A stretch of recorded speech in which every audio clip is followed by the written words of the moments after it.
Imagine for a moment a world where hearts beat in unison to the melody of love, where every action is imbued with compassion, and every thought is filled with kindness. This is the world that Orison Swett Marden invites us to explore in his inspiring book The Character Thing in the World.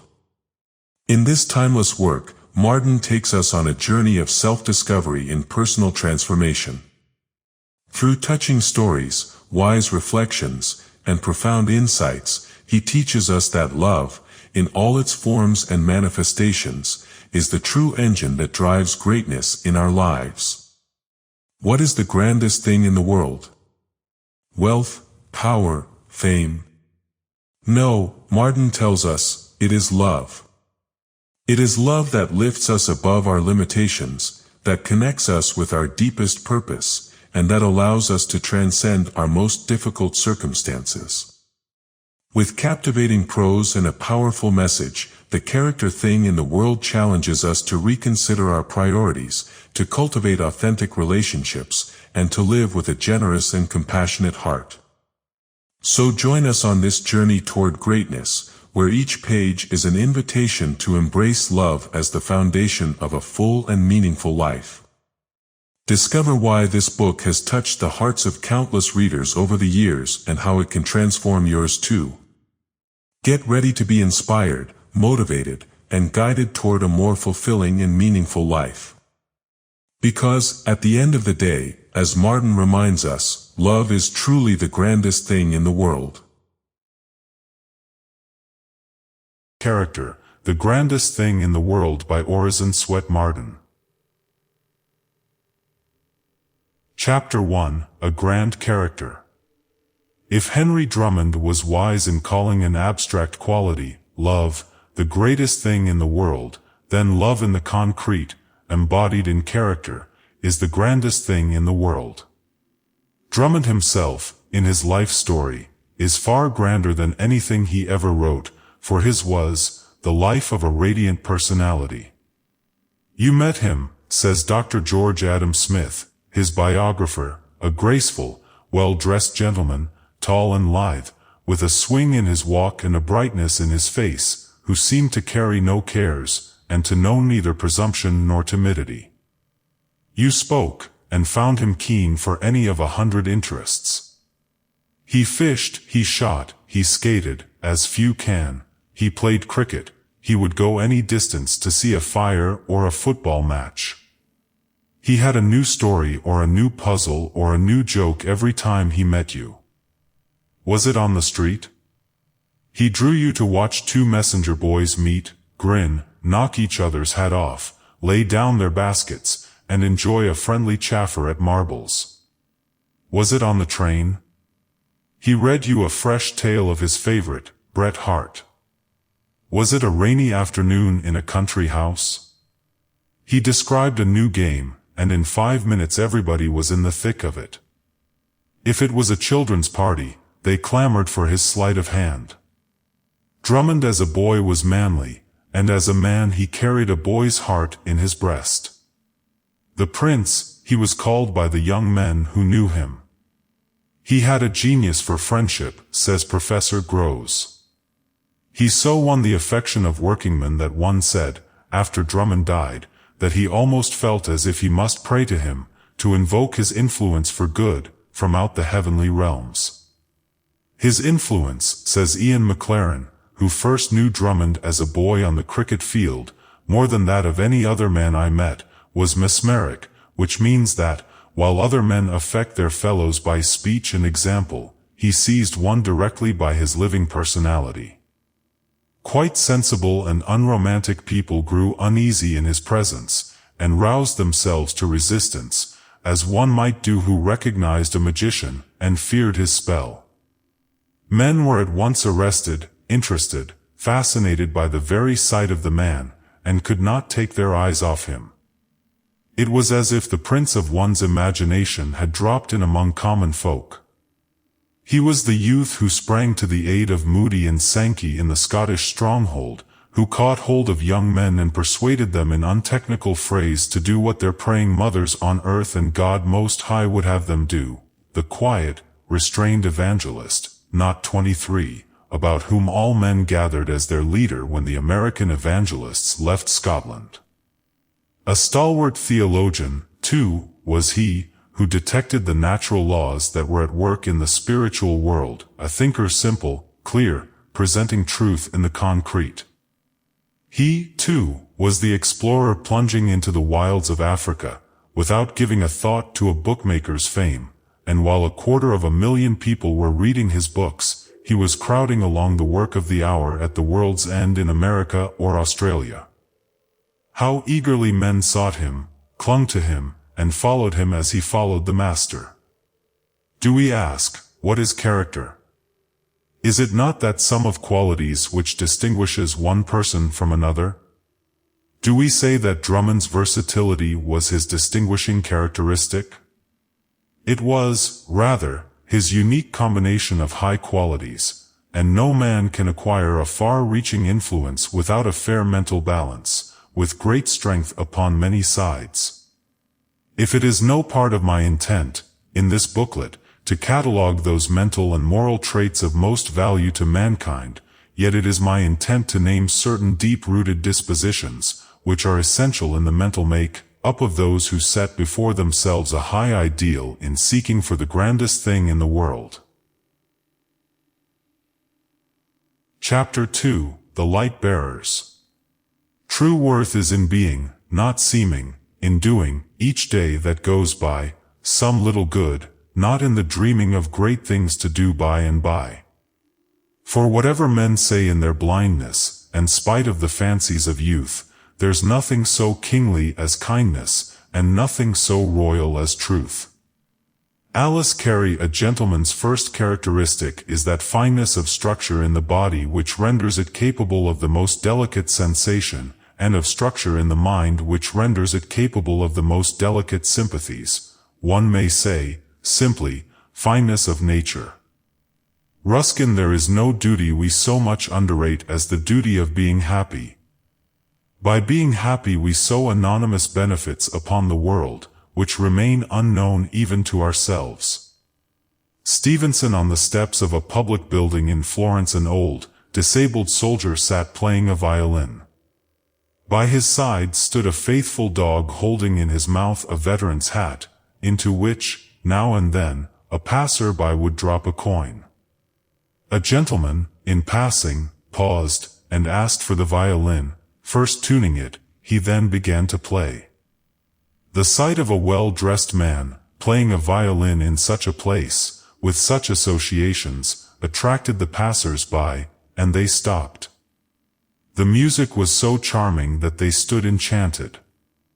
The number of contributions largely increased. The hat became so heavy that the dog began to growl. It was emptied, and soon filled again. The company grew until a great congregation was gathered. The performer played one of the national airs, handed the violin back to its owner, and quickly retired. One of the company present said, "This is Amard Bucher, the world-renowned violinist. He did this for charity, let us follow his example." And immediately the hat was passed for a collection for the old man. Mr. Bucher did not give a penny, but he flooded the old man's day with sunshine. So, too, it was related that when Michelangelo was at the height of his fame, when monarchs and popes were paying fabulous prices for his works, a little boy met him on the street, with an old pencil and a piece of dirty brown paper, and asked him for a picture. The great artist sat on the curbstone and drew a picture for his little admirer. A like charming story is told of Jenny Lind, the great Swedish singer, which shows her noble nature. Once when walking with a friend she saw an old woman tottering into the door of an almshouse. Her pity was at once excited, and she entered the door, ostensibly to rest for a moment, but really to give something to the poor woman. To her surprise, the old woman began at once to talk of Jenny Lind, saying, "I have lived a long time in the world, and desire nothing before I die but to hear Jenny Lind." "Would it make you happy?" inquired Jenny. "Aye, that it would," but such folks as I can't go to the playhouse, and so I shall never hear her." "Don't be so sure of that," said Jenny. "Sit down, my friend, and listen." She then sang, with genuine glee, one of her best songs. The old woman was wild with delight and wonder, when she added, "Now you have heard Jenny Lind. Sweeter than the perfume of roses is a reputation for a kind, charitable, unselfish nature, a ready disposition to do to others any good turn in your power. The mind's sweetness, says Herbert, has its operation on the body, clothes, and habitation. So Cervantes spoke of one whose face was like a benediction. Good-looking, as Horace Smith remarks, is looking good. Be good, says our Amesbury poet, be womanly, be gentle, generous in your sympathies, heedful of the good breeding of all around you, and you will not lack kind words of admiration. Was there ever an unselfish person, of charitable and generous impulses, sociable, loving, kind, of tender spirit, thoughtful for others, who was not universally beloved? He, indeed, is the light-bearer. Some people are born happy. No matter what their circumstances are, they are joyous, content, and satisfied with everything. They carry a perpetual holiday in their eyes, and see joy and beauty everywhere. When we meet them, they impress us as having just met with some good luck, or as having some good news to tell. Like the bees that extract honey from every flower, they have a happy alchemy which transmutes even gloom into sunshine. In the sick room they are better than the physician and more potent than drugs. All doors open to these people. They are welcome everywhere. The most fascinating person is always the one of the most winning manners, not the one of greatest physical beauty. We do not need an introduction to feel his greatness. If you meet a cheerful man on the street on a cold day, you seem to feel the mercury rise several degrees. The two main characteristics of a lady or of a gentleman are, according to Earl Beaconsfield, propriety and consideration for others. Will you fall into any extreme? Asks de Sales. Let it be on the side of gentleness. How appropriate are such sentiments for household mottos. Let each one strive to yield oftenest to the wishes of the other, in absolute unselfishness. Never part without loving words. The following was found in an old manor house in Gloucestershire, England, written and framed, and hung over the mantelpiece of a sitting room. The true gentleman is God's servant, the world's master, and his own man. Virtue is his business, study, his recreation, contentment, his rest, and happiness, his reward. God is his Father, Jesus Christ, his Savior, the saints, his brethren, and all that need him his friends. Devotion is his chaplain, chastity, his chamberlain, sobriety, his butler, temperance, his cook, hospitality, his housekeeper, providence, his steward, charity, his treasurer, piety, his mistress of the house, and discretion, his porter, to let in or out, as most fit. Thus is his whole family made up of virtue, and he is master of the house. He is necessitated to take the world on his way to heaven, and he walks through it as fast as he can, and all his business by the way is to make himself and others happy. Take him in 2 words, a man and a Christian. Chapter 3, The Great-Hearted. One act of charity will teach us more of the love of God than 1,000 sermons. Robertson. It was a cold, dark evening, and the city lights only intensified by their sharp contrast the gloom of the storm. It was the time when wealthy shoppers were eating their hot dinners, when the stores were closing, and when the shop girls were plodding home, many too poor to ride, tired with the long days standing and work. A shop girl was hurrying home through the slush after a hard day's work. She was a delicate girl, poorly dressed, and wholly unable to keep out the winter's cold with a thin fall cloak. She was evidently very timid and self-absorbed. A blind man was sitting in an alley by the pavement, silently offering pencils for sale to the heedless crowd. The wind and sleet beat upon him. He had no overcoat. His thin hands clasped with purple fingers the wet, sleet-covered pencils. He looked as if the cold had congealed him. The girl passed the man, as did the rest of the hurrying crowd. When she had walked half a block away, she fumbled in her pocket, and turned and walked back. For a moment she looked intently at the vendor of pencils, and when she saw that he gave no sign, she quietly dropped a 10-cent piece into his fingers, and walked on. But she was evidently troubled, for her steps grew slower. Then she stopped, turned, and walked rapidly back to the dark alley, and the man half hiding in it. Bending over him, she said softly, "Are you really blind?" The man lifted his head and showed her his sightless eyes. Then with an indescribable gesture he pointed to his breast.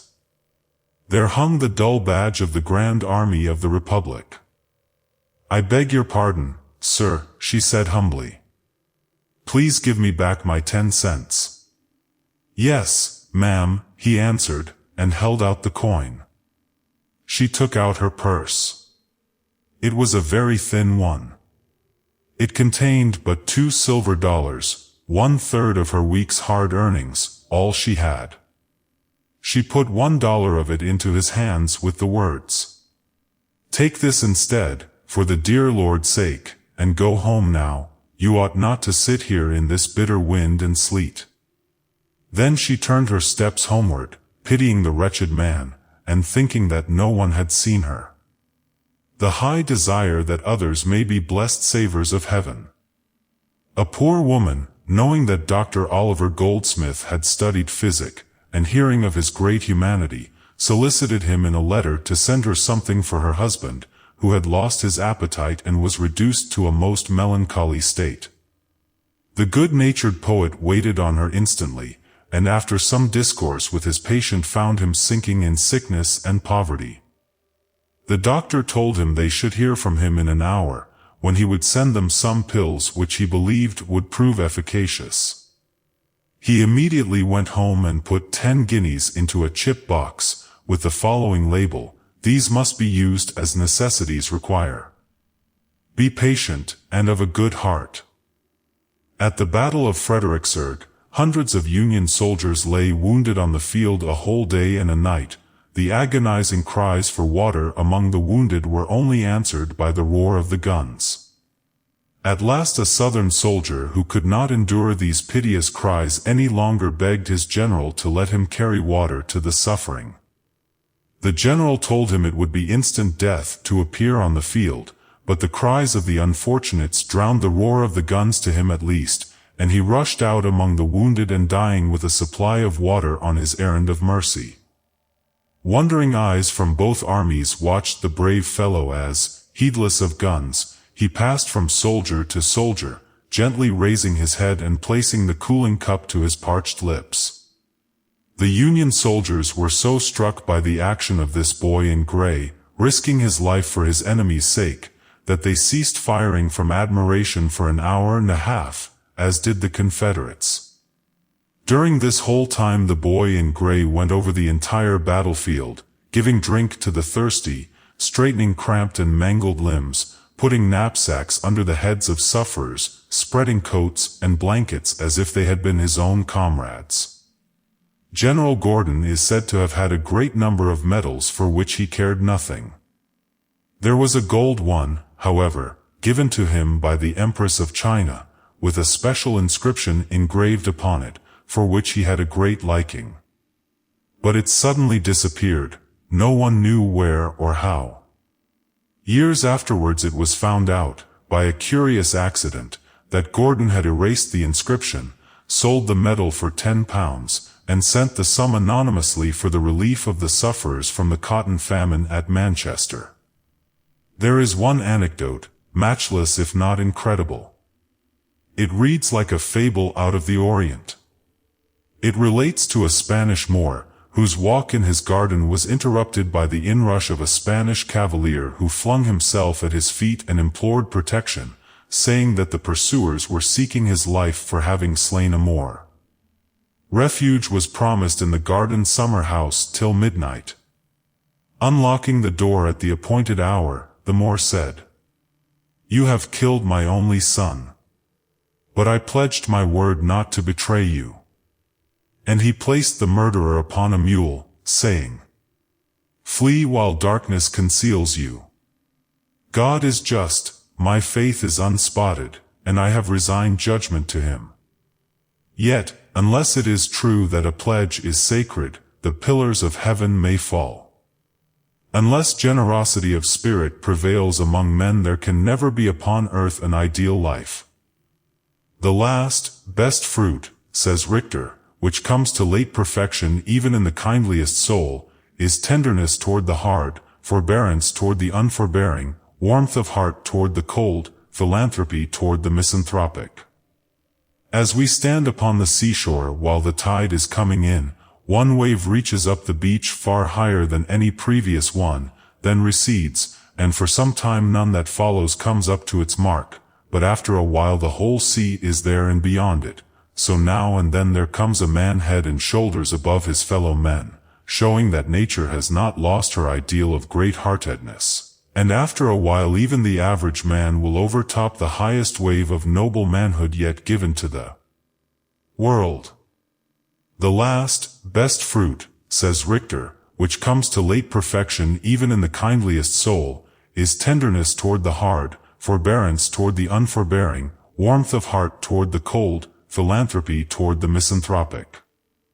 As we stand upon the seashore while the tide is coming in, one wave reaches up the beach far higher than any previous one, then recedes, and for some time none that follows comes up to its mark, but after a while the whole sea is there and beyond it. So now and then there comes a man head and shoulders above his fellow men, showing that nature has not lost her ideal of great-heartedness. And after a while even the average man will overtop the highest wave of noble manhood yet given to the world. Chapter 4, A North Star Course. Character is moral order, seen through the medium of an individual nature. Signed Emerson. No man has come to true greatness who has not felt in some degree that his life belongs to his race, and that what God gives him, he gives him for mankind. Signed Phillips Brooks. The blossom cannot tell what becomes of its odor, and no man can tell what becomes of his influence and example that roll away from him and go beyond his ken. Signed Beecher. Life's more than breath and the quick round of blood, 'tis a great spirit and a busy heart. We live in deeds, not years, in thoughts, not breaths, in feelings, not in figures on a dial. We should count time by heart throbs. He most lives who thinks most, feels the noblest, acts the best. Signed Bailey. In a large, open square in New Orleans stands a beautiful marble statue erected by the city, and on the statue are these words, "The statue of Margaret, of New Orleans." She was left an orphan by the ravages of yellow fever. She married in early womanhood, but her husband soon died, also her only child. She was poor and uneducated, and could scarcely write her name.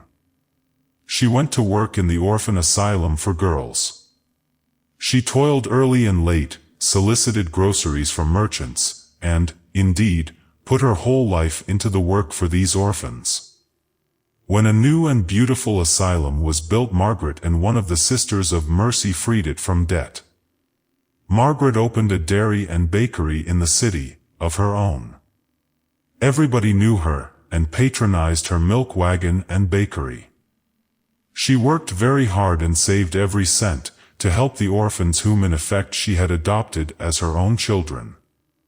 She never owned a silk dress or wore a kid glove, and she was very plain, but the city erected this beautiful monument to the orphan's friend, as a thank offering for a beautiful, helpful, unselfish life. An absolute surrender, consecration and devotion of self to all that is better and purer and truer, is the secret of character building. By a consuming zeal for all that is noble and excellent, our love of self becomes softened and clarified. By constant contemplation of excellence we clear our selfhood of all dross and impurities. We let go all things which we cannot carry into the eternal life. It is this sublime living that stamps the features. What is more beautiful than the face of Mrs. Oliphant, of Mr. Gladstone, and of a vast number of figures that are not printed for fashion plates? Let any one, says Charles Kingsley, set his heart to do what is right and nothing else, and it will not be long ere his brow is stamped with all that goes to make up the heroic expression, with a noble indignation, noble self-restraint, great hope, great sorrows, perhaps even with the print of the martyr's crown of thorns. Where certain lines in the face of Gladstone came from we learn by such incidents as that related by Sir Francis Crossley, to whom it was told by the vicar of St. Martin's in the Fields. The vicar had recently been to see a crossing sweeper in his parish, who was ill. "Has anyone been to see you?" "Yes, Mr. Gladstone." "But how came he to visit you?" inquired the vicar, who could not understand why the Chancellor of the Exchequer, although then living in the parish, should call upon a sick crossing tender. "Well," answered the crossing sweeper, "he always had a nice word for me when he passed my crossing, and when I was not there he missed me. He asked my mate, who has taken my place, where I was, and when he heard that I was ill he asked for my address, and put it down on paper. So he called to see me." "And what did he do?" asked the vicar. "Why, he read to me from the Bible and prayed," was the reply. To be loyal to the highest interests of every man, how characteristic was this of the magnanimous Gladstone. Indeed, how Christ-like was such service. So, too, there is an anecdote of Charles Crittenden. When his own daughter entered into our Father's house he gave his entire time to carrying the divine message of peace and goodwill to those who rarely heard it. And he established homes of refuge for those homeless women who sought to walk in new paths of life. I never read the life stories of Mrs. Judson, Mrs. Snow, Miss Britton, Miss West, without feeling that the heroic age of our race has just begun. And let me ask, what member of a Christian church was ever more self-devoted than John, the felon? He was a man of coarse features, close-cropped hair, and of a shuffling gait. He asked for a position as a nurse in a yellow fever epidemic at Memphis. The doctor refused him. "I wish to nurse," persisted the stranger. "Try me for a week. If you don't like me, then dismiss me. If you do, pay me my wages."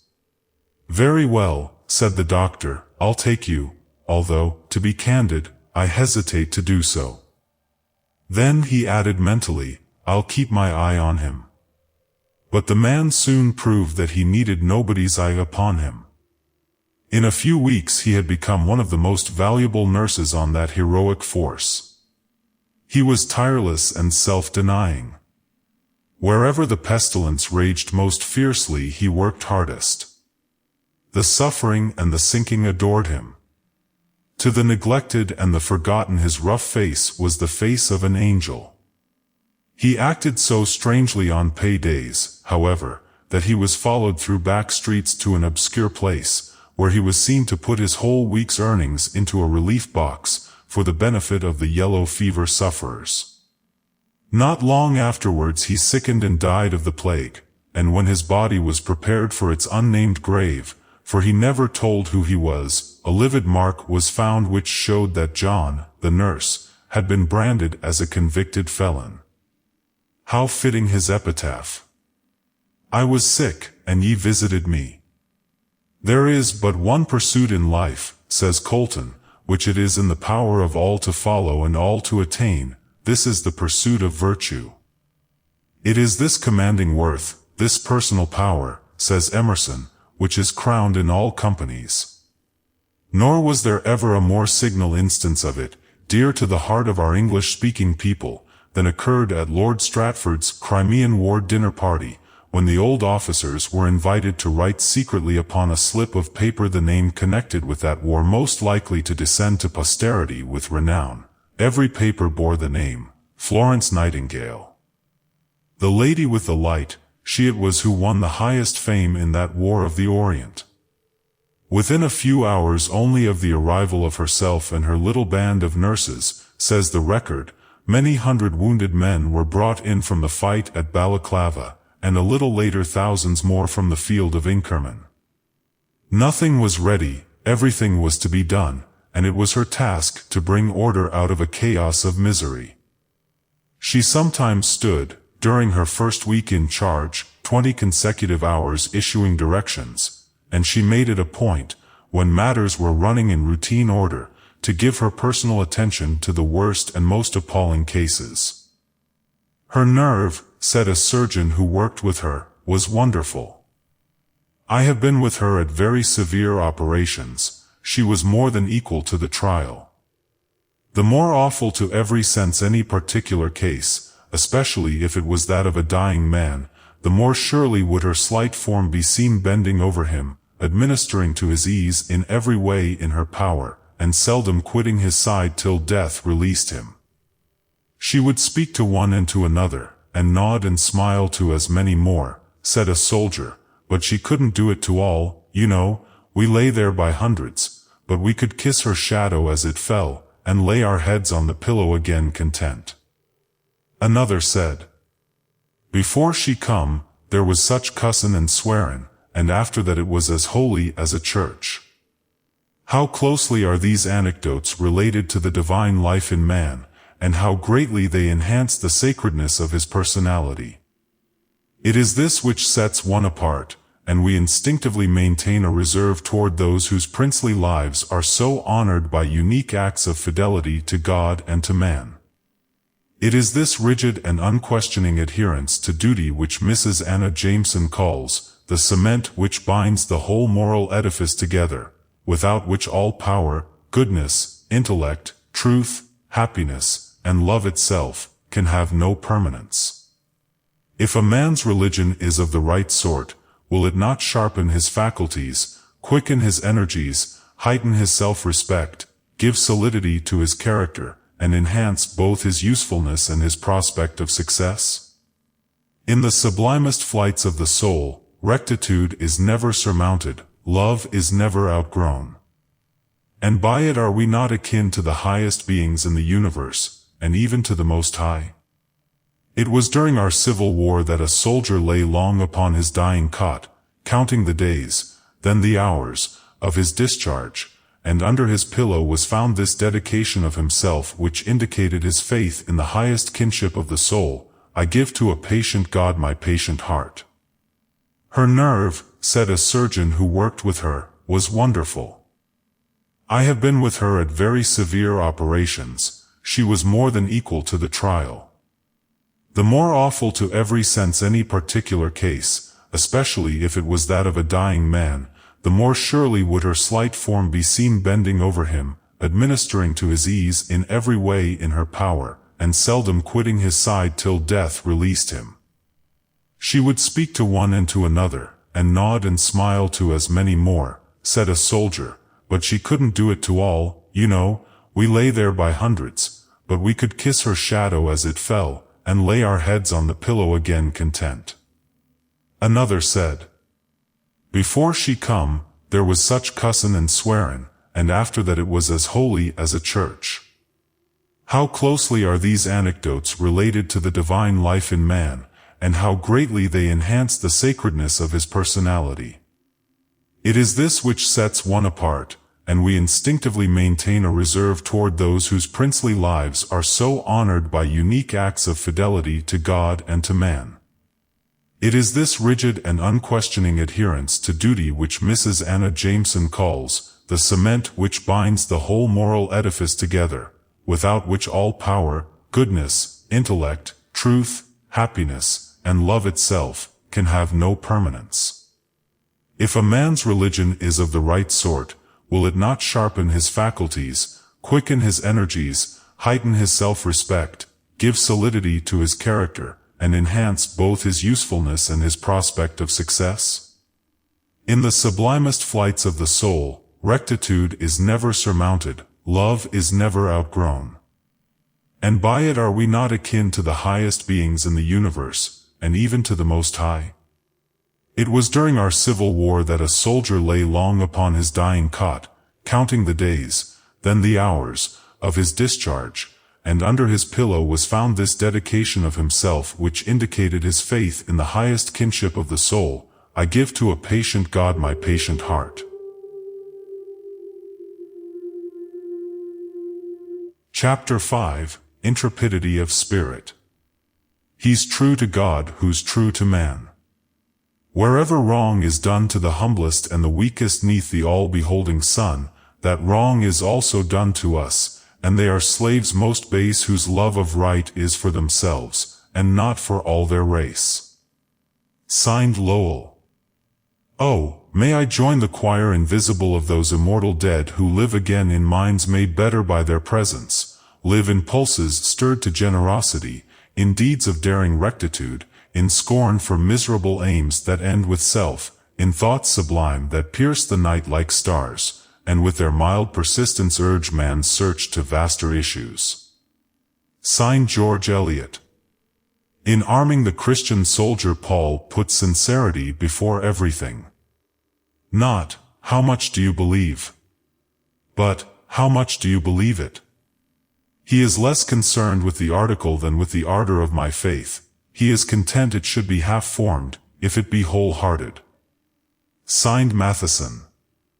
La Tour Auvergne, alone in the besieged castle, multiplied himself, in effect, by shooting first from one window, then from another.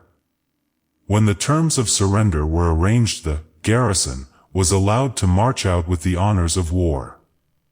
To the astonishment of all, one man, the first grenadier of France, came forth, and stacked arms. But the garrison must abandon the castle, expostulated the Austrian chief. Where is the garrison?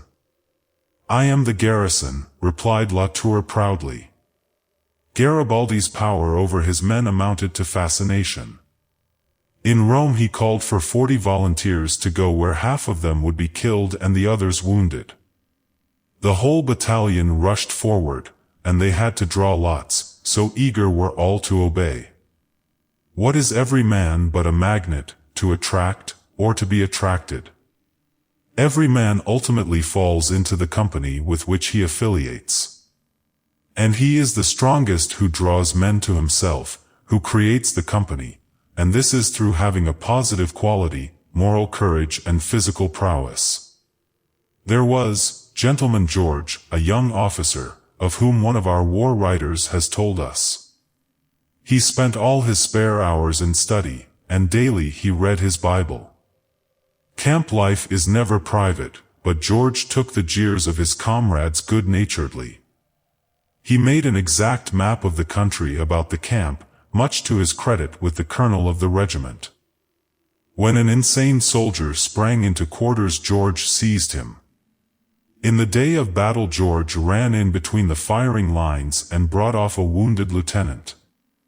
And after such exhibitions of the stuff he was made of, no one joked further whenever Gentleman George sat down to read his Bible. The greatest man, says a recent writer, is he who chooses right with the most invincible resolution, who resists the sorest temptations from within and without, who bears the heaviest burdens cheerfully, who is calmest in storms and most fearless under menaces and frowns, whose reliance on truth, and virtue, and on God is most unfaltering. Such a man was Aristide the Just. When Themistocles sought to transfer the government of Greece from the hands of the Lacedaemonians into those of the Athenians, he intimated one day in the popular assembly that he had a very important design to propose, but he could not communicate it to the public at large, because the greatest secrecy was necessary to its success, and he therefore desired that they would appoint a person to whom he might explain himself on the subject. Aristides was unanimously selected by the assembly, which deferred entirely to his opinion. Themistocles, taking him aside, told him that the design he had conceived was to burn the fleet belonging to the rest of the Grecian states, which then lay in a neighboring port, when Athens would assuredly become mistress of all Greece. Aristides returned to the assembly, and declared to them that nothing could be more advantageous to the commonwealth than the project of Themistocles, but that, at the same time, nothing in the world could be more unfair. The assembly unanimously declared that, since such was the case, Themistocles should wholly abandon his project. Is not moral courage always quick to rebuke a wrong? When Bishop Coleridge Patterson was a boy at Eton, he was captain of the 11, and he had the courage to declare that he would resign his captaincy, and take no part in the rowing, if coarse songs were sung at the annual supper. An objectionable song was sung, and he, with others, at once rose and left the room. It was not until an apology was offered that he resumed his post. So, too, Gladstone, as a boy at Eton, turned down his glass when an improper toast was proposed. As a schoolboy, the Bishop of Salisbury was kept by Gladstone from evil ways. And the student generations drank less in the years following Gladstone's abstemious courage. A heart unspotted is not easily daunted. This is true always and everywhere.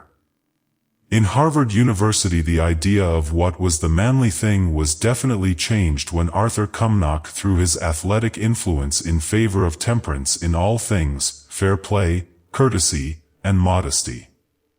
Moral courage always tells.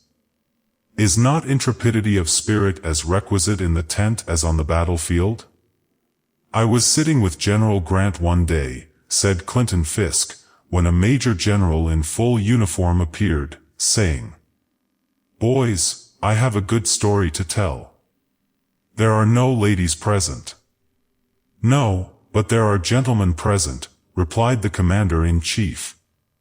When God calls a man to be upright and pure and generous, he also calls him to be intelligent and skillful, and strong and brave. "I will call this Luther a true great man," says Carlyle, great in intellect, in courage, affection, and integrity, one of our most lovable and precious men, great, not as a hewn obelisk, but as an alpine mountain, so simple, spontaneous, honest, not setting up to be great at all, there for quite another purpose than being great. Ah, yes, unsubduable granite, piercing far and wide into the heavens, yet in the clefts of it fountains, green, beautiful valleys with flowers. Chapter 6, A Fragment of the Rock of Ages. One ruddy drop of manly blood the surging sea outweighs. Last summer 2 young Creek braves, Watka and Deer, met at a dance. They were suitors for the same maiden, who was present. Trouble arose. There was a short fight, resulting in the death of Deer. For this homicide Watka was tried under the laws of his tribe, was found guilty of murder, and sentenced to be shot at a date early in August. Immediately on conviction the condemned man was released on parole, as others in the same circumstances had been, it not being an infrequent tribal custom. No bond, no surety of any kind, nothing but his pledge to report for execution was required. Watka could kill his rival in love in the heat of passion, but he would not violate his promise, to save his life. He married the girl on whose account he had fought and killed Deer, and when the day of execution approached, he made preparations to die, making every possible provision for his widow. But he was not to die at the first time appointed. He was a member of a famous Indian baseball team, and a number of games in which he was needed had been scheduled. For this reason, and this alone, he was reprieved until the last day of October, in order that he might fulfill his baseball engagements. The games ended, and on a Sunday Watka reported to the Creek authorities, in our Indian territory, to pay his debt. A press dispatch describes what followed. Watka set out alone to the public execution grounds. In due time he arrived. The crowd was waiting. The prisoner assumed his position on bended knees, with arms tied behind, and a bandage over his eyes. The rifle was in the hands of a good marksman. There was a sharp crack, and the white spot marked for the heart was instantly discolored with blood. A story not unlike this is related of a Bay State Tory, Dick Johnson, in our Revolutionary War. After his arrest, upon his personal word to the sheriff, he went about his usual work, in and out, and when it was time for him to be tried for high treason he set off alone and walked through the forests to Springfield to be tried for his life. But a member of the Massachusetts Council, knowing his character, rescued him from the rope. Then, too, we have that old story of the Punic captive, released that he might advise Rome to make peace. He advised Rome not to make peace. But Regulus, what will become of you? I gave my word to return, and I will keep it, but do you refuse to make peace? Who would not go far to see such men as Damon and Pythias, the one ready to die as a substitute for his friend, and the other voluntarily ready in his lace at the death block when the hour struck?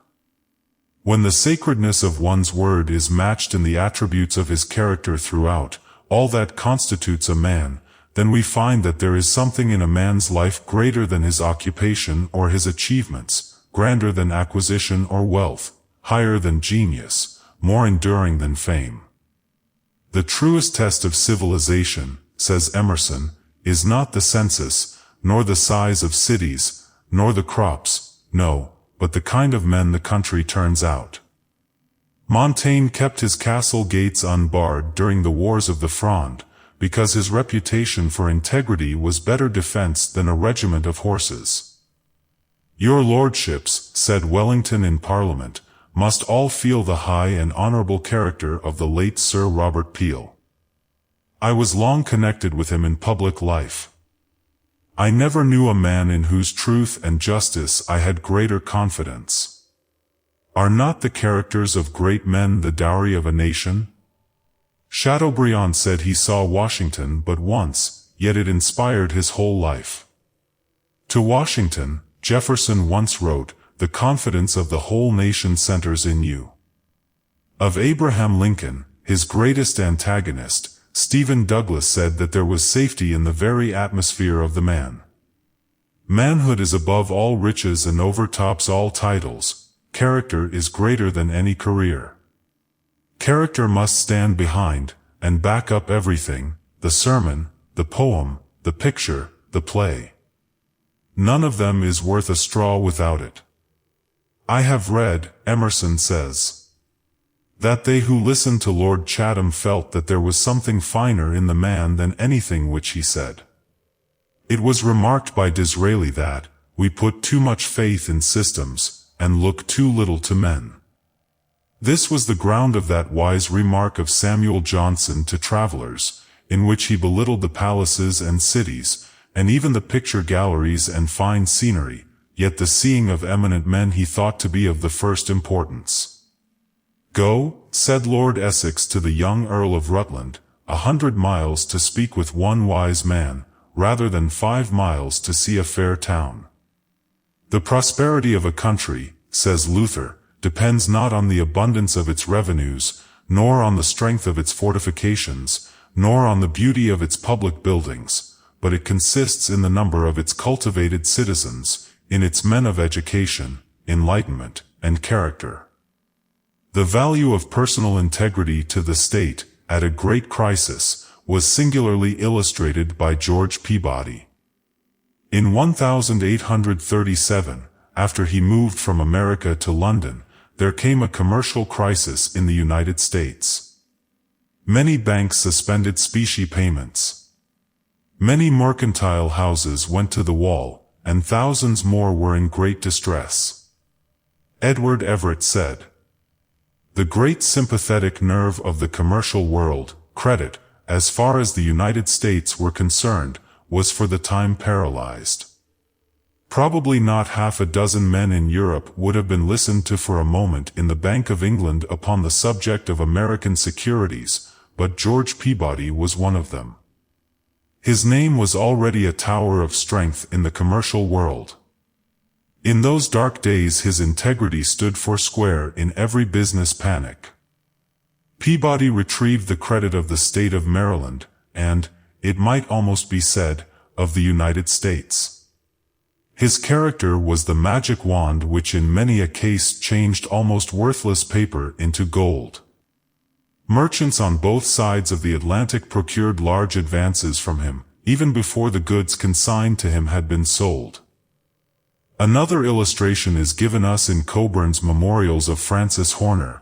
The valuable and peculiar light in which Horner's history is calculated to inspire every right-minded youth is this: at the age of 38 he was possessed of greater influence than any other private man, admired, beloved, and trusted, and at this early age he died, deplored by all except the heartless and the base. Probably no greater homage was ever paid in Parliament to any deceased member. How was this attained? By rank? He was the son of an Edinburgh merchant. By wealth? Neither he nor any of his relatives ever had a superfluous sixpence. By office? He held but one, and that for only a few years, of no influence, and with very little pay. By talents? His were not splendid, and he had no genius. Cautious and slow, his only ambition was to be right. By eloquence? He spoke in calm, good taste, without any of the oratory that either terrifies or seduces. By any fascination of manner? His was only correct and agreeable. By what was it, then? Merely by sense, industry, good principles, and a good heart, qualities which no well-constituted mind need ever despair of attaining. It was the force of his character that raised him, and this character was not impressed upon him by nature, but formed, out of no peculiarly fine elements, by himself. There were many in the House of Commons of far greater ability and eloquence. But no one surpassed him in the combination of an adequate portion of these with moral worth. Horner was born to show what moderate powers, unaided by anything whatever except culture and goodness, may achieve, even when these powers are displayed amidst the competition and jealousies of public life. It was Horner whom Sidney Smith described as having the 10 Commandments stamped on his forehead. Nature, says Thackeray, has written a letter of credit upon some men's faces, which is honored wherever presented.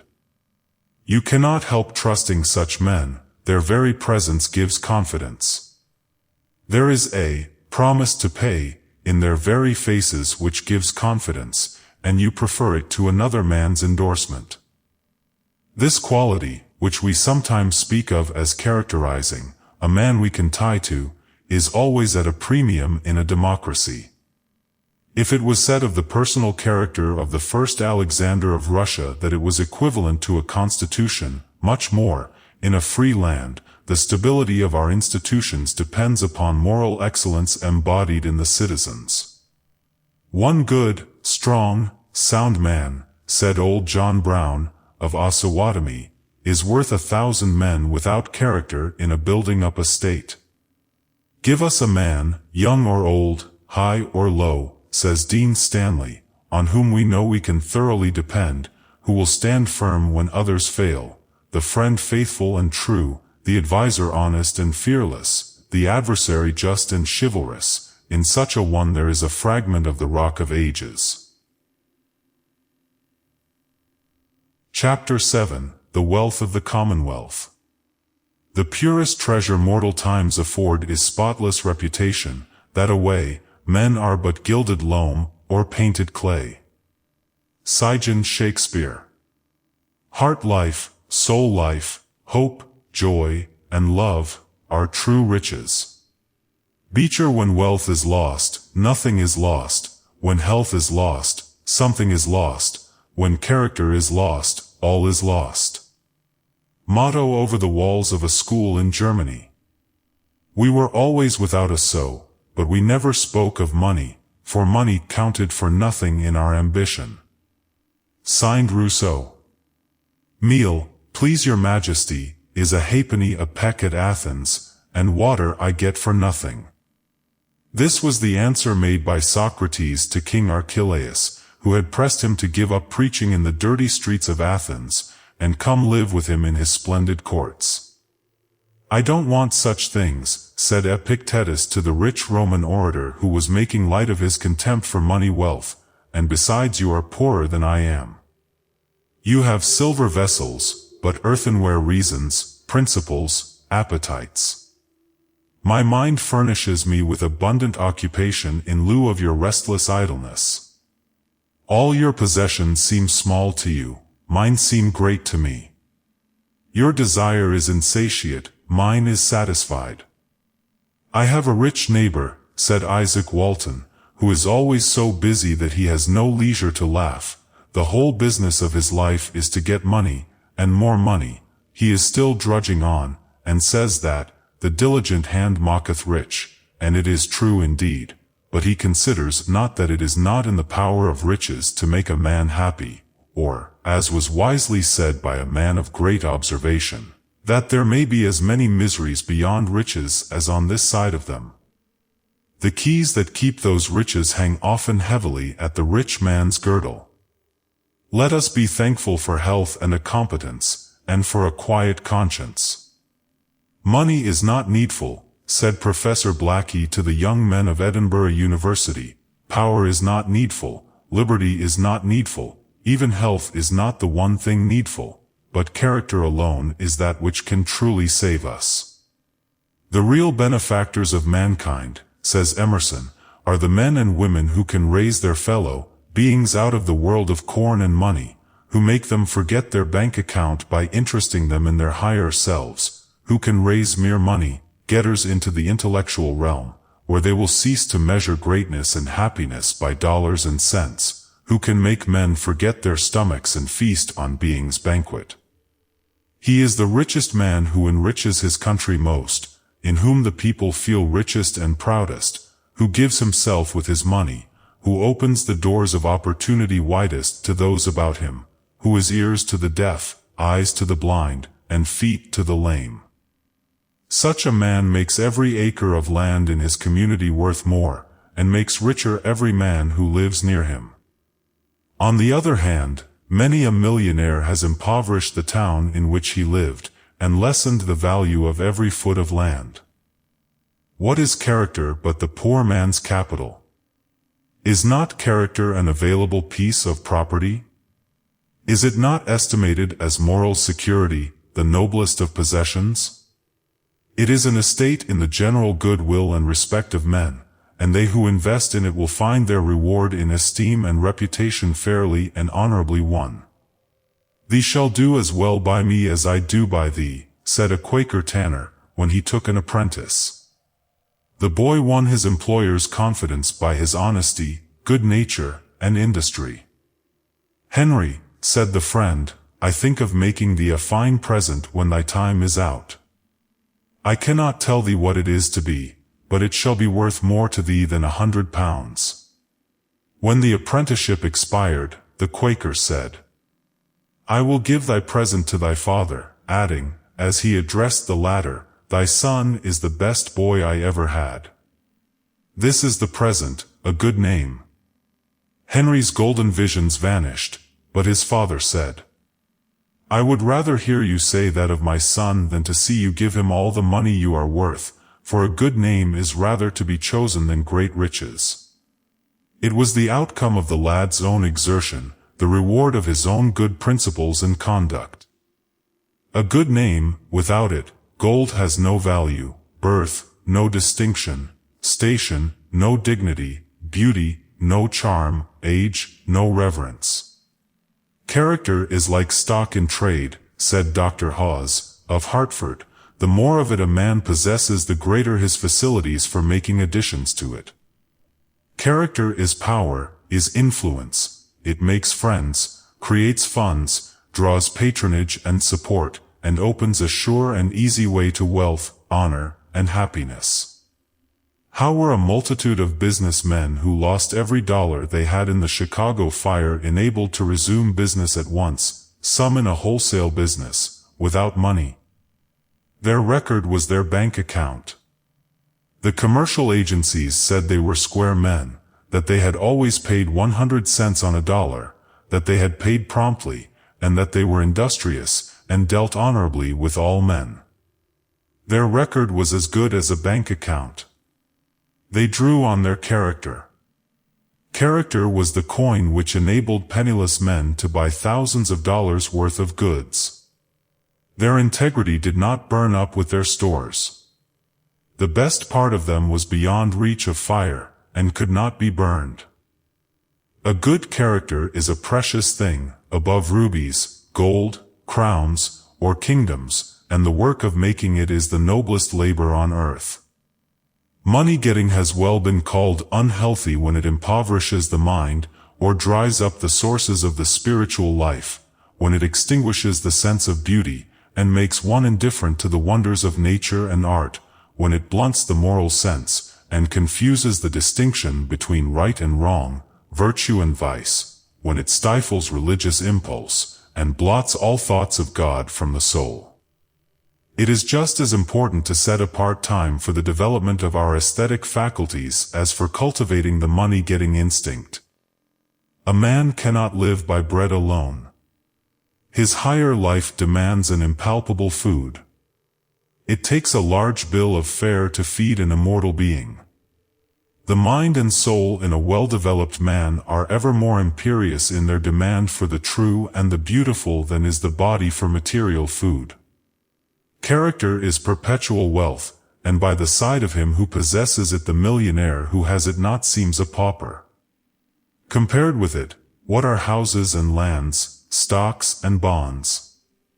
It is better that great souls should live in small habitations than that abject slaves should burrow in great houses. Plain living, rich thought, and grand effort are real riches. Neither a man's means, nor his worth, are measurable by his money.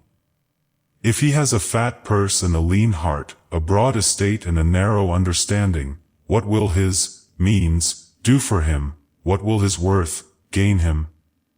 What sadder sight is there than an old man who has spent his whole life getting instead of growing? If he has piled up books, statuary, and paintings, with his wealth, he may be a stranger amongst them. How poor he is if his soul has shriveled to that of a miser, and if all his nobler instincts are dead. Do you call him successful who wears a bulldog expression that but too plainly tells the story of how he gained his fortune, taking but never giving? Can you not read in that browbeating face the sad experience of widows and orphans? Do you call him a self-made man who has unmade others to make himself, who tears others down to build himself up? Can a man be really rich who makes others poorer? Can he be happy in whose every lineament chronic avarice is seen as plainly as hunger in the countenance of a wolf? How seldom are sweet, serene, beautiful faces seen on men who have been very successful as the world rates success. Nature expresses in the face and manner the sentiment which rules the heart.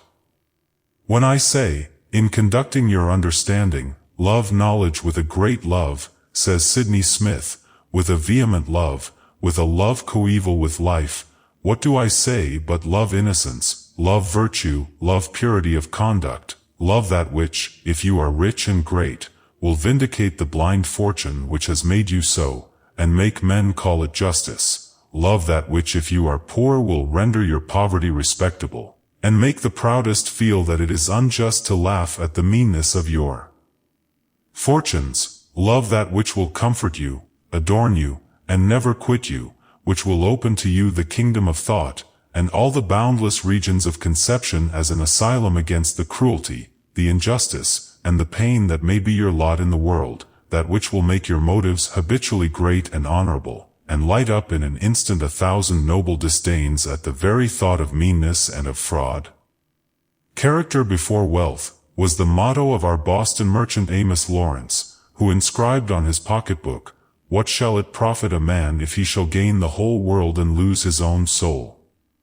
"Do you know, sir," asked a devotee of Mammon, in speaking to John Bright, "that I am worth £1,000,000?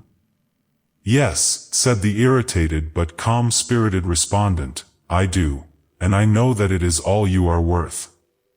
Life is constantly weighing us in very sensitive scales, says Lowell, and telling every one of us to precisely what his real weight is, to the last grain of dust.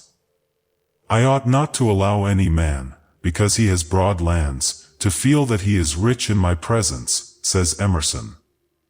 "I ought to make him feel that I can do without his riches, that I cannot be bought, neither by comfort, neither by pride, and although I be utterly penniless, and receiving bread from him, that he is the poor man beside me."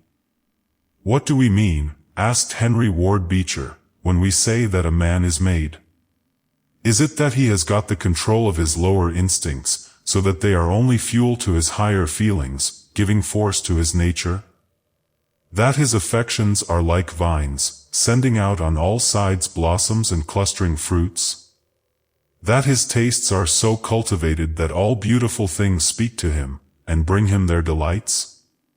That his understanding is opened, so that he walks through every hall of knowledge, and gathers its treasures?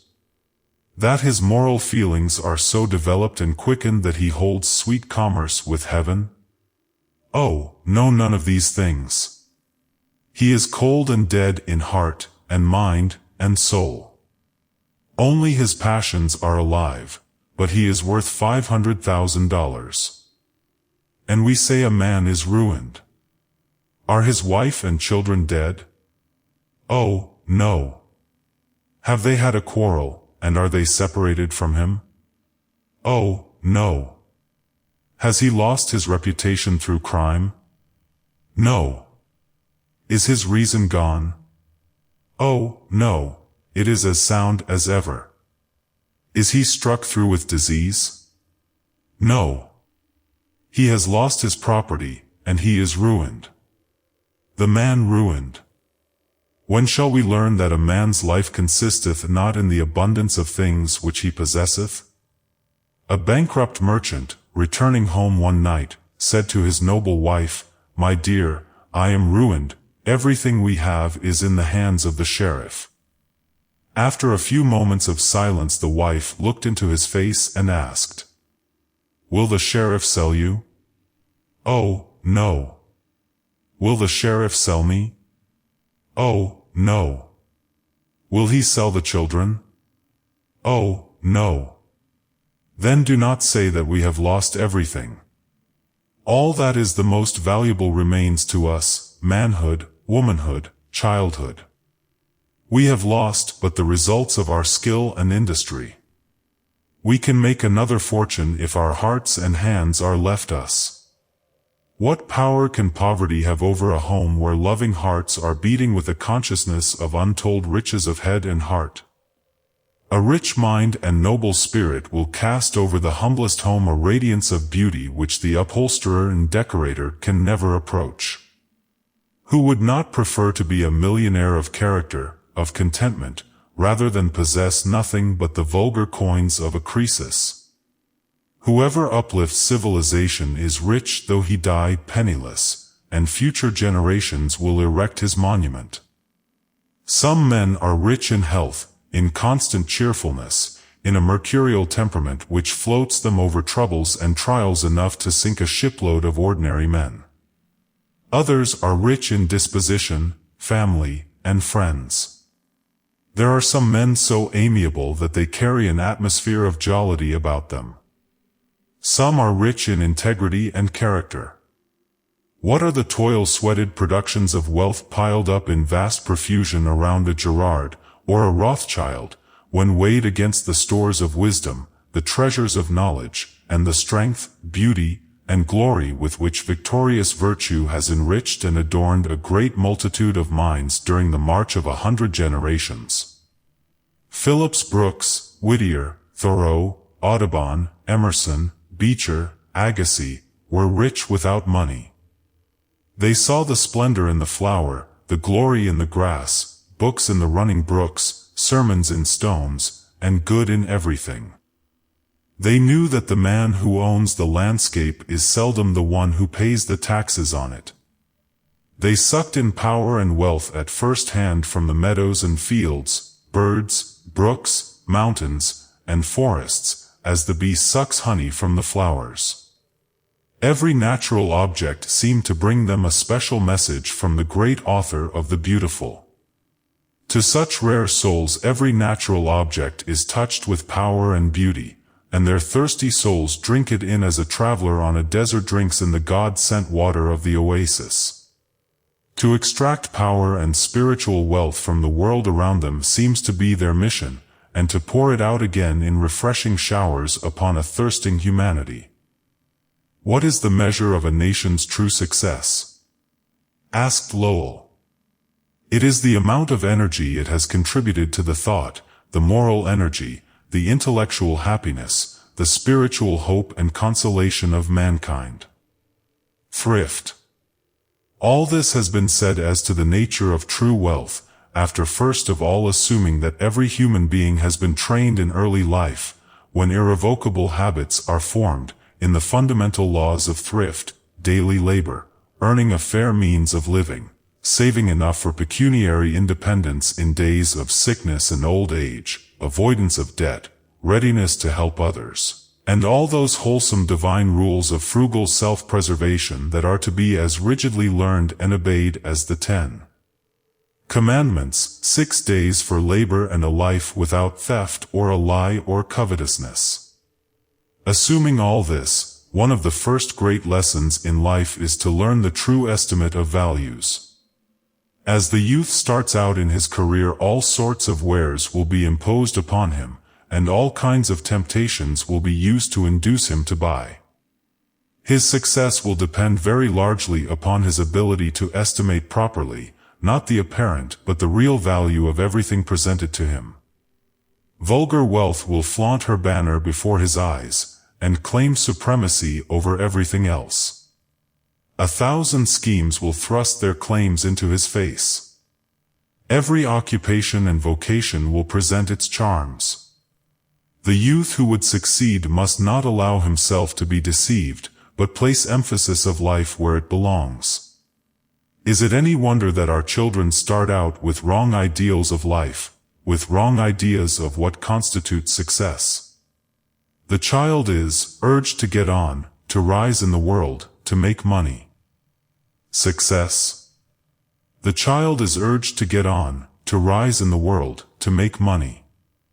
Yet one of the great lessons to teach in this century of sharp competition and the survival of the fittest is how to be rich without money, and to learn how to do without what is popularly and falsely called success.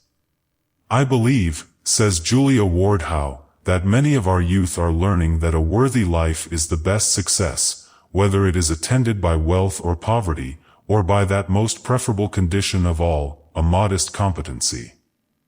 Pure, upright living and steady devotion to principle are the surest foundations of any success worth having. No success in life, says Francis Willard, is anything but an absolute failure, unless its purpose is to increase the sum of human good and happiness. All honor to the comparative few in every walk of life who, amid the strong materialistic tendencies of our age, still speak and act earnestly, inspired by the hope of rewards other than gold or popular favor. These are our truly great men and women. They labor in their ordinary vocations with no less zeal because they give time and thought to higher things. A man may as soon fill a chest with grace, or a vessel with virtue, says Phillips Brooks, as a heart with wealth. If you would know the power of character, says Emerson, see how much you would impoverish the world if you could take clean out of history the lives of Milton, Shakespeare, and Plato, these three, and cause them not to be. Are we tender, loving, self-denying, and honest, trying to fashion our frail lives after that of the model man of Nazareth? Then, though our pockets are often empty, we have an inheritance which is as overwhelmingly precious as it is eternally incorruptible. What constitutes a state?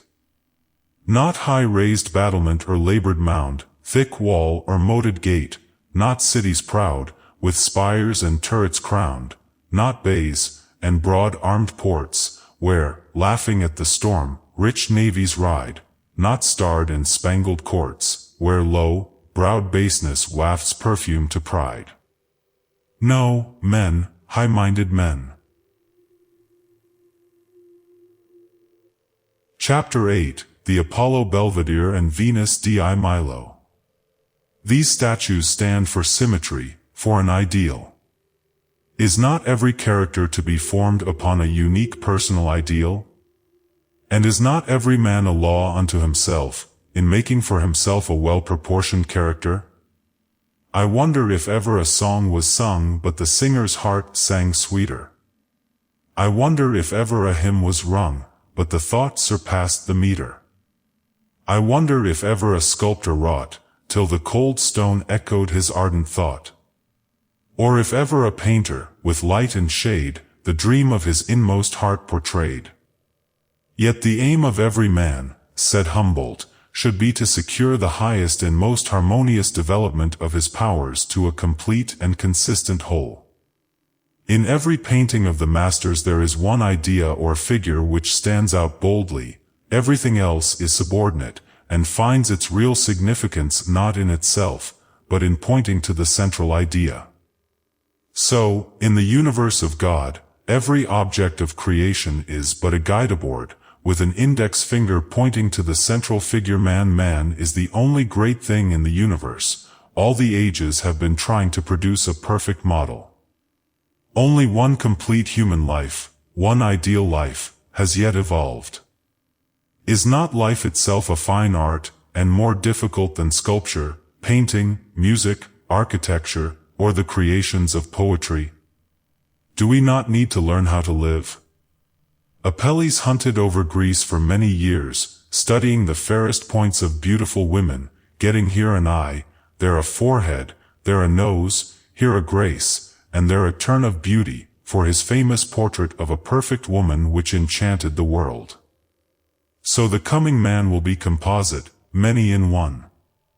He will absorb into himself not the weakness, not the follies, but the strength and the virtues of other types of men. He will be a man raised to the highest power. He will be self-centered, equipoised, and ever master of himself. His sensibility will not be blunted by violation of nature's laws. His whole character will be impressible, and will respond to the most delicate touches of nature. Did you ever watch a sculptor slowly fashioning a human countenance? Asks a modern teacher. It is not molded at once. It is not struck out at a single blow.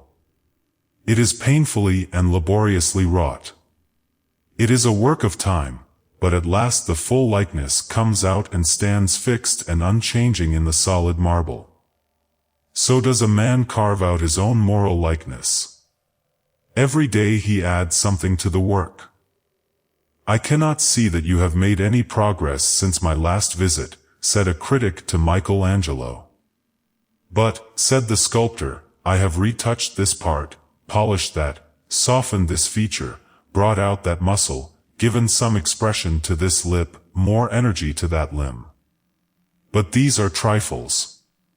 It may be so, but trifles make perfection, and perfection is no trifle. That infinite patience which made Michelangelo spend a week in bringing out a muscle in a statue with more fidelity to truth, or Gerhard Dow a day in giving the right effect to a dewdrop on a cabbage leaf, makes all the difference between success and failure. A man took a large, beautiful onyx to a noted artist to see what he could do to cover up a tinge of iron rust, which seemed to make the stone almost worthless. The artist engraved out of the blemish the figure of a lovely goddess. So the successful man turns the commonest events, the homeliest of things, into that which is beautiful in his life. And if he does it by a law of symmetrical development, then love, charity, contentment, benignity, and cheerfulness will look out from the marble he works upon. Let youth be taught to look for beauty in all they see, and to embody beauty in all they do, and the imagination will be active and healthy. If one loves beauty and looks for it, he will see it everywhere. If there is music in his soul, he will hear it everywhere. Every object in nature will sing to him.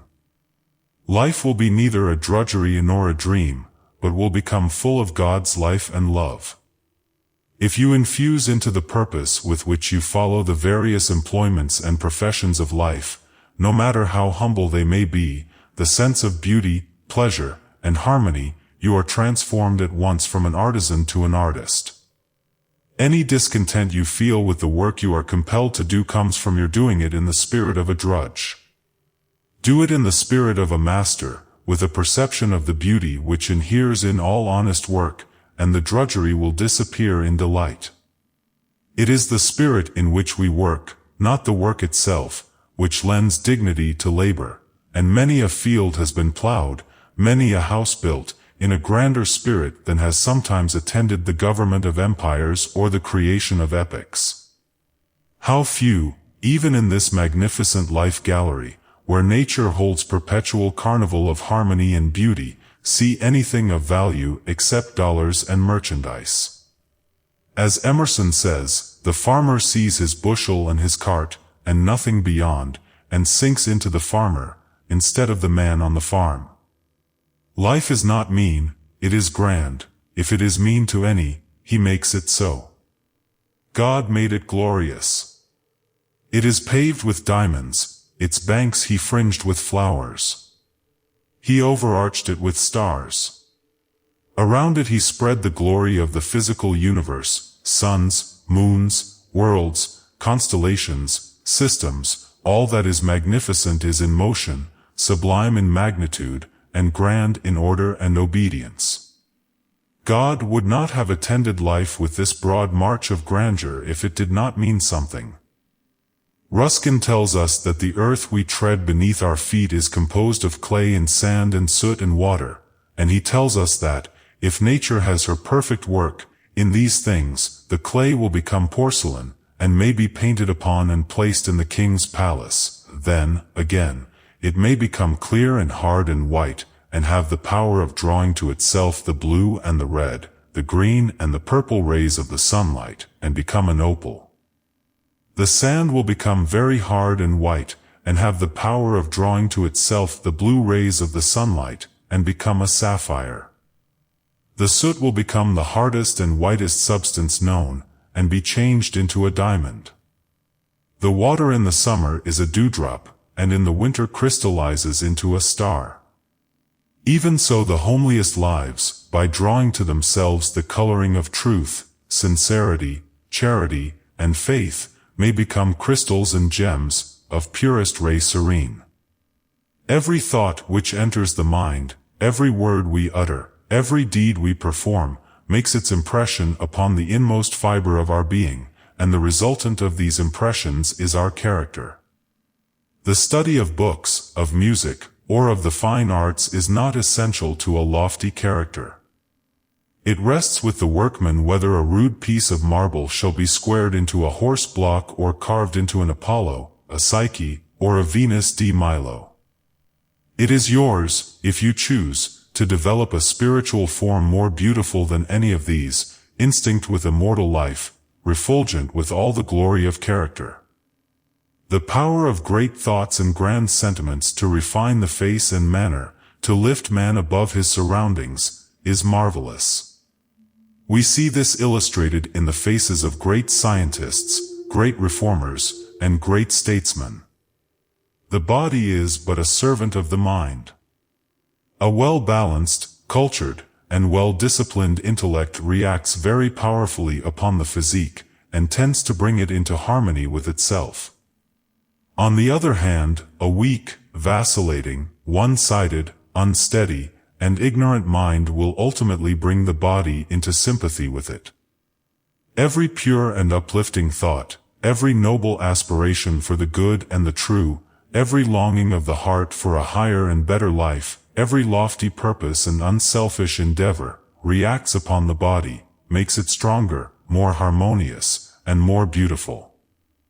The influence of artistic work depicting character, in sculpture or painting, comes down to us from remote ages. We never weary of the antique forms of perfected beauty. Is Michelangelo dead? Ask the hundreds of thousands who have gazed with rapt souls upon his immortal works at Rome. In how many thousands of lives has he lived and reigned? There is, says Dr. Miller, always something pouring out from our lives, like heat from a flame of perfume from a flower. Many a life has been started on a career of beauty and blessing by the influence of a noble act. Every true soul is impressed continually by the glimpses it has of loveliness, of holiness, or of nobleness in others. There are men and women in every country who conquer before they speak, and who exert an influence out of all proportion to their ability, and people wonder what is the secret of their power over men. It is natural for all classes to believe in and to follow character, for character is power. When Raphael was a boy of 17, he went to study with the artist, Perugino. It was discovered, some time afterwards, that soon after the apprenticeship of Raphael began, the style of Perugino changed. His work was chastened by an unexpected tenderness of feeling and the candor of expression. His color acquired a brightness and sweetness of modulation unknown to him before, and this because a boy had come to be taught by him, and had thrown the influence of his life about his master's heart. Every one, however humble, is daily and hourly altering and molding the character of all with whom he mingles, and exerting a power that will reproduce itself through countless generations. Our manners, our bearing, our presence, tell the story of our lives, though we do not speak, and the influence of every act is felt in the utmost part of the globe. Has not every man that ever lived contributed something toward making me what I am? Has not the chisel of every member of society contributed a blow to the marble of my life, and influenced its destiny? If we work upon marble, it will perish, said Webster. If upon brass, time will efface it. If we rear temples, they will crumble into dust. But if we work upon immortal minds, if we imbue them with principles, with the just fear of God and love of our fellow men, we engrave on those tablets something which will brighten through all eternity. Chapter 9, Cultivating the Growth of Man Timber. God give us men. A time like this demands strong minds, great hearts, true faith, and ready hands, men whom the lust of office does not kill, men whom the spoils of office cannot buy, men who possess opinions no will, men who have honor, men who will not lie, men who can stand before a demagogue and scorn his treacherous flatteries without winking, tall men, sun-crowned, who live above the fog of public duty, and in private thinking. All the world cries, where is the man who will save us? We want a man. Don't look so far for this man. You have him at hand. This man, it is you, it is I, it is each one of us. How to constitute oneself a man? Nothing harder, if one knows not how to will it, nothing easier, if one wills it. Signed Alexander Dumas. As there is nothing in the world great but man, there is nothing truly great in man but character. Signed Everts. Life is a leaf of paper white, whereon each one of us may write his word or two, and then comes night. Greatly begin. Though thou have time but for a line, be that sublime, not failure, but low aim, is crime. Signed Lowell. And I smiled to think God's greatness flowed around my incompleteness, round my restlessness, his rest. Signed Mrs. Browning. Character is everything, said Charles Sumner, when upon his dying bed. "First of all," said President Garfield, "when a boy, I must make myself a man. If I do not succeed in that, I can succeed in nothing." According to the order of nature, men being equal, their common vocation is the profession of humanity, says Rousseau, in his celebrated essay on education. And whoever is well educated to discharge the duty of a man cannot be badly prepared to fill any of those offices that have a relation to him. It matters little to me whether my pupil be designed for the army, the pulpit, or the bar. Nature has destined us to the offices of human life, antecedent to our destination concerning society. To live is the profession I would teach him. When I have done with him, it is true he will be neither a soldier, a lawyer, nor a divine. Let him first be a man. Fortune may remove him from one rank to another as she pleases, he will be always found in his place. We are, therefore, to remember, as Dr. Moxon has told us, that the main business of life is not to do, but to become, and that action itself has its finest and most enduring fruit in character. John Stuart Mill has put this matter clearly: the character itself should be to the individual a paramount end, simply because the existence of this ideal nobleness of character, or of a near approach to it, in any abundance, would go further than all things else toward making human life happy, both in the comparatively humble sense of pleasure and freedom from pain, and in the higher meaning of rendering life not what it now is, almost universally puerile and insignificant, but such as every human being with highly developed faculties would desire to have. And this, says Mill, every man is to work at. Though our character is formed by circumstances, our own desires can do much to shape those circumstances, and what is really inspiriting and ennobling in the doctrine of free will is the conviction that we have real power over the formation of our own character, our will, by influencing some of our circumstances, being able to modify our future habits or capacities of willing. How is character made up, except by our choices and our refusals? We select from life what we choose. We resemble insects which assume the color of the leaves and plants they feed upon, for sooner or later we become like the food of our minds, like the creatures that live in our hearts. Every act of our lives, every word, every association, is written with an iron pen upon the very texture of our being. There is dew in one flower and not in another, said Beecher, because one opens its cup and takes it in, while the other closes itself and the drop runs off. What will our future be but what we make it? Our purpose will give it character. One's resolution is one's prophecy. There is no bright hope, no great outlook, for the man who is not inspired by a stalwart purpose, which alone is the true interpreter of his manhood. There is not in the lowest depths of our hearts, said Robertson of Brighton, a mere desire for happiness, but a craving, as natural to us as the desire for food, the craving for nobler, higher life. To satisfy this craving is good business to be in.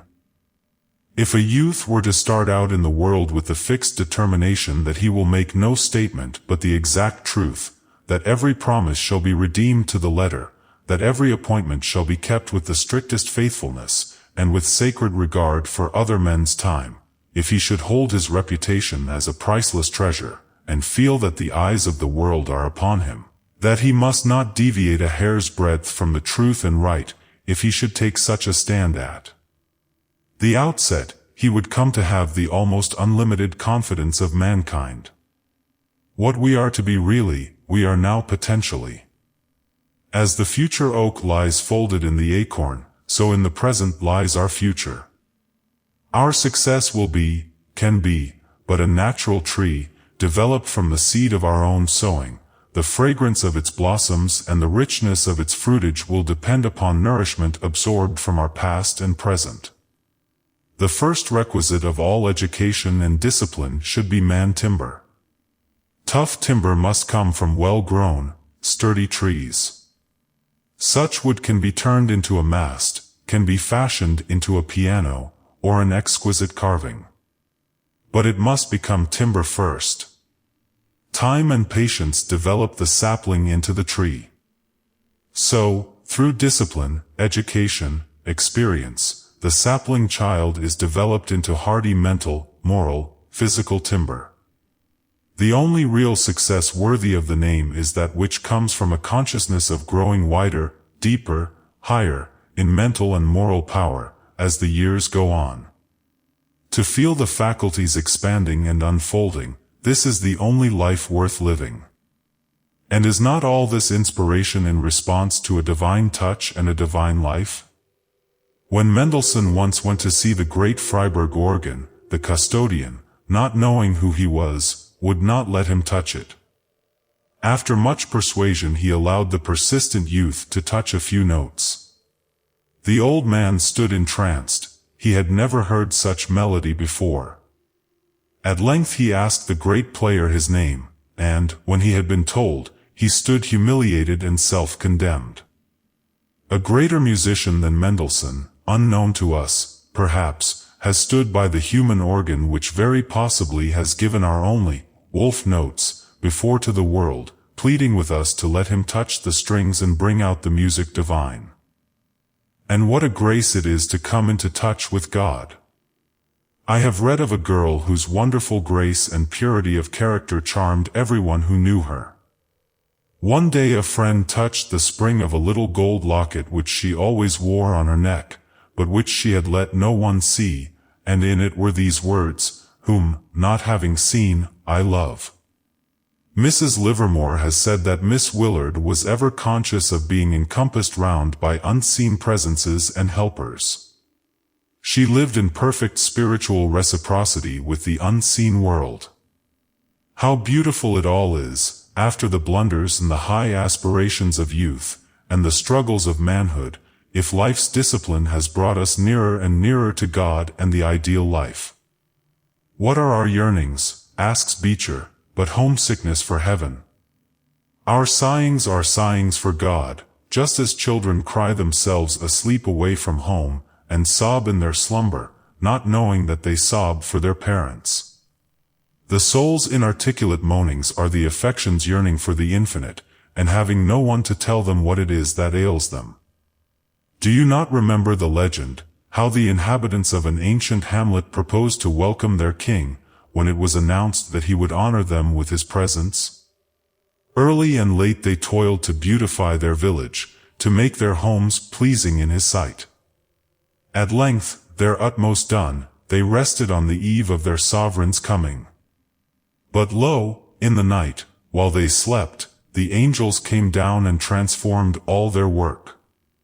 The morning sunlight unfolded a scene of radiant splendor. On the sites of lowly cottages stately mansions rose. Snow-white marble gleamed where simply wood had been. Golden pinnacles shone aloft in the bright sunlight.